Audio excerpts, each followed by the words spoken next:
السلام عليكم احبائي حبيباتي، مرحبا بكم معايا في وصفه جديده. وقبل ما نبدا هذه الوصفه بغيت نرحب بالناس اللي كيدخلوا عندي القناه ديالي والناس اللي جداد يلاه دخلوا، وكنشكركم من القلب وكنقول لكم الزياره متبادله ومرحبا بكم عندي ومرحبا بيا عندكم. وفي التعاون قوه كما كنقول دائما، يد في يد راه غنوصلوا كاملين ان شاء الله.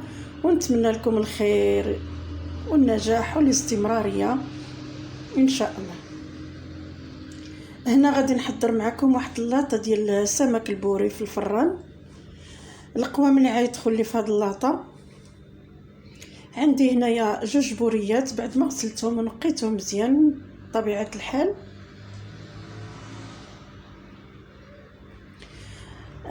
كاين الحامض والحوت راه كيبغي الحامض، الثومه، القزبر.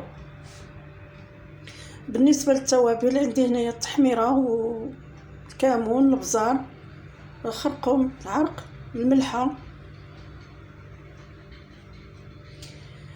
هاد اللاطه غادي نحضرها بالخضروات، والخضروات كتبقى داكشي على حسب اللي بغيتي نتيا مثلا او انت. بالنسبه للناس الرجال اللي كيطيبوا يعني الخضره كتبقى اختياريه.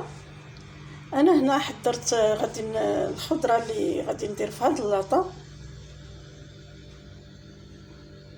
عندي هنايا مطيشه مقطعه دواور، الفلفله خضراء، بامكانكم تضيفوا الفلفله حمراء والصفراء، البطاطا مقطعه دوائر،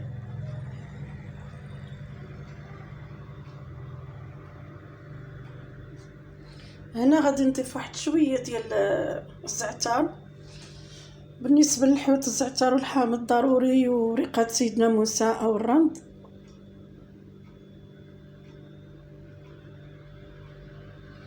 واحد اللاطه بطبيعه الحال غادي نحط فيها هاد الحوتات، وعلى بركه الله غادي نبدا معكم الوصفه ديالي ان شاء الله.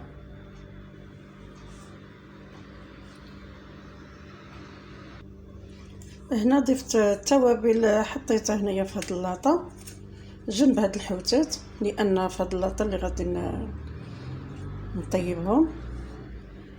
حطيت التوابل العطريه الكامله اللي ذكرت في الاول، بالاضافه للثومه والقزبر. وكنعتذر نسيت ما قلتش في الاول الزيت، راه ضفت الزيت دابا. غادي نخلط هاد العناصر مع بعضياتها مزيان.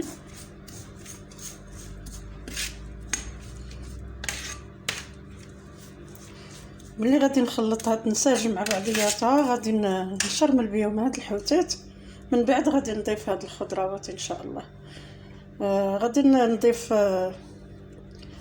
واحد شويه ديال العصير ديال الحامض،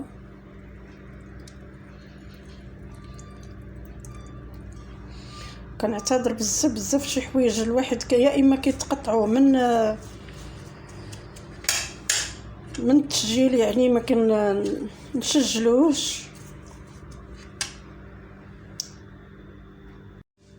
او بعض المرات التليفون كيكون سالة تسجيل وما كنتبهولوش.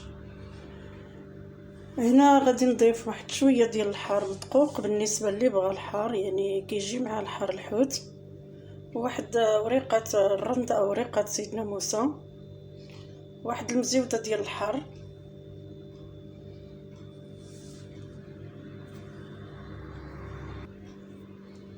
ودابا ملي شرملت هاد الحويتات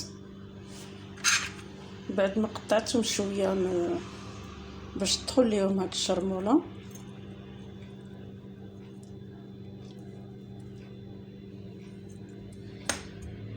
غادي نخليهم واحد شويه بداك فهاد الشرموله ديالهم باللي ما يشربوها، وكتكون واحد البنه اكثر من اللي غادي نزربوا عليهم. من بعد عاد نضيف هاد الخضره.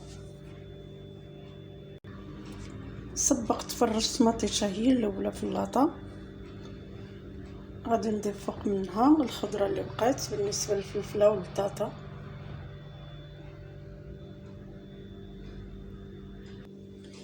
من بعد عملت فوق منها فلفله،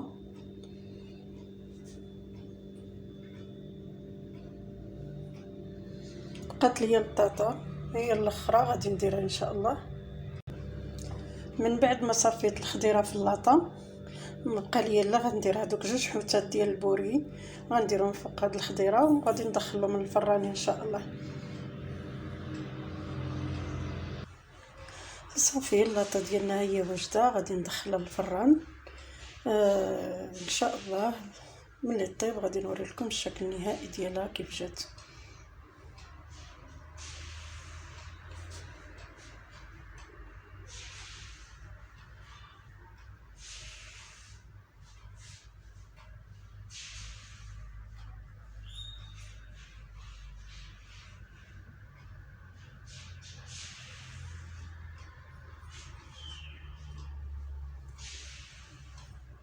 وهذا هو الشكل النهائي ديال اللاطه ديال سمك البوري في الفران.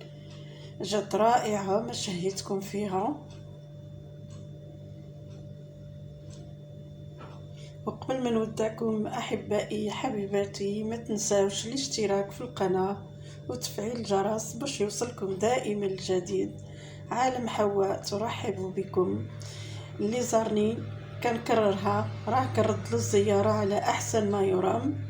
ما تنساوش نتعاونوا مع بعضياتنا باش نقواو باش نزيدوا القدام. تحياتي لكم بالتوفيق للجميع ان شاء الله. الى اللقاء في فيديو جديد اخر ان شاء الله.